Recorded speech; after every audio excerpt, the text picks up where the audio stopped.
long since I have given an update. As I'm commuting to my next event, I've had a lot on my mind, and so I just want to get it out and communicate what's been going on. So there's a reason why I've been out of commission, I guess, for a while. Oh, this is my turn. Anyway, so let's see. I don't even know where to begin. I actually ended up being pregnant for a few months and losing the baby. I lost the baby about 3.5 weeks ago. So I wanted to tell you my experience, because I feel like it's a really weird one. So back in December, I got pregnant, and I got a positive pregnancy test, 2 of them, and then they went to negative. So I just assumed that I was having a chemical. What a chemical is you conceive, the baby implants, but then it stops growing right away, and then you just, with your next menstruation, you just bleed it out. So I assumed that's what was going on. But when it was time to bleed, sorry if this is way too much for some of you guys, it was so light. I'm like, that doesn't make any sense at all. It was basically just some spotting. So I just thought, whatever, my hormones have been crazy. I've been overly stressed out lately, so I just didn't think anything of it. And that was the end of it. My tests were negative still, so I just assumed we were done. Fast forward a few weeks, and I was still feeling so pregnant. My temperature never dropped. So when you're pregnant, your temperature stays up, your basal body temperature, and mine stayed up. It never dropped, and I thought that was really weird. I'm like, okay, what's going on? I stopped taking progesterone. I'm supposed to be taking progesterone. After I ovulate, I take progesterone, and if I test negative, then I stop so that I can menstruate. Well, when I got negative pregnancy test and I was spotting, I stopped taking the progesterone because I was like, nothing's there, right?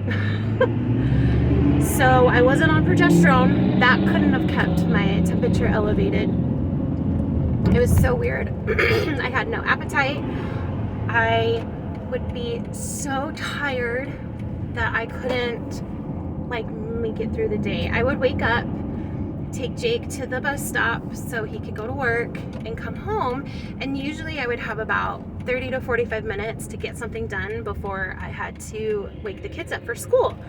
Well, this is how fatigued I was. I would literally fall asleep for another 30 minutes because I just couldn't keep my eyes open. I was so tired, that extreme fatigue feeling, right?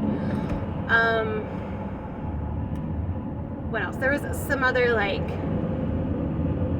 internal symptoms that were weird, and I was just so confused. I don't know. My body's been so weird and out of whack. I didn't know what to make of it, right? Well, I noticed that, I don't know if you can hear me. Sorry, I'm traveling. There's air blowing. All right, squirrel, focus. So it felt like there was a grapefruit in my uterus. My uterus was getting taut.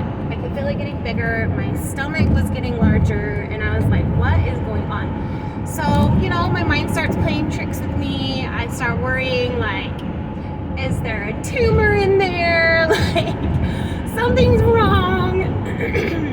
So, out of curiosity, I have a home Doppler, and I started listening to my uterus. There was no heartbeat, no baby heartbeat. However, I could hear placenta sounds. I know what placenta sounds sound like. And I'm like, I legit have a placenta in my uterus. Like, I can hear it. It has like it sounds like wind going through trees, like a shh sound. And then also the heart rate going into the uterus is higher than your own heart rate.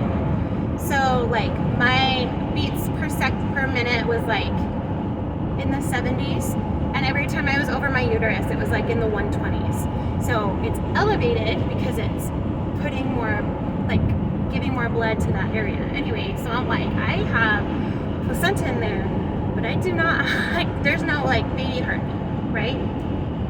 But again, I'm like, my mind's playing tricks on me. Like, I'm still getting negative pregnancy tests. I did, on occasion, get a really, really, really faint positive test.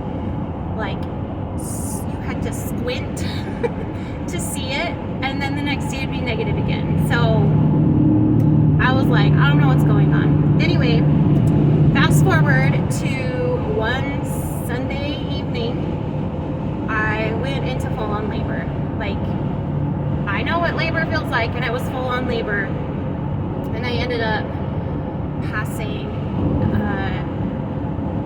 a sac and an empty placenta. So there obviously was no baby in there. My guess is that spotting that I had was the egg, but the sac and placenta still was growing, because it was pretty large. I would have been between 7 and 11 weeks, somewhere around there. I'm not 100% sure. I think I was at the 11 weeks along, honestly. Looking back at all of my charts and everything, like, it makes the most sense because I was getting the like weird positive tests at that time. Anyway, so that's what it's been going on the last 3 weeks, or 4 months. Where are we at? 3 months? I don't know. So it's been a whirlwind. Been so confused and frustrated, and like I am so in tune to my body. It's just weird that I could feel like I felt like something was off. I don't know, but it was horrific. That Sunday was a horrific time. I was so miserable. I was in so much pain. I was just sobbing. And Jake's like, "Are you really in that much pain?" I'm like, "Yeah." Like, this is really intense. So anyway, it was just so weird. It was just weird. So it's been 3.5 weeks. The first 2 weeks was a little hard. I don't know, I just felt like those 3 months were a huge waste. I don't know. Like, that's a terrible way of thinking of it, but I was frustrated that I essentially was miserable. I felt miserable and so tired to have nothing. And you know, like, when you still go through like intense labor like I did, those hormones are still released that naturally like help you bond to your child when it's born. And so those are released, and I have no baby to love on. And so I think that was the hardest thing for me, was just, I don't know, it's just upsetting. Anyway, so these last 3 weeks, my hormones have been crazy, and my anxiety has been out of control. And I know it's hormone related. When my hormones are out of whack, my anxiety goes much higher. So I've upped my anxiety meds to help get me through. And there we go, there's my update. So, I mean, emotional wise, I'm okay. Like, I've gotten to the acceptance part of it. I mean, my heart still hurts. It still sucks what I went through. But I just think of other women that have made it that far along and have miscarried like a baby. And I can't imagine holding a baby instead of a placenta, you know, like so I'm trying to look at the positive and trying to like it's okay. Like, I don't know what the Lord's plan is, but I need to try to hold on to that faith or I'm gonna drive myself crazy. Literally. Anyway, I am headed to work. We are doing a big event at the Delta Center for the Huntsman Cancer. It's their yearly fundraiser. So it's gonna be a crazy couple of days. So wish me luck. Anyway, thank you for listening, and I will talk to you next time.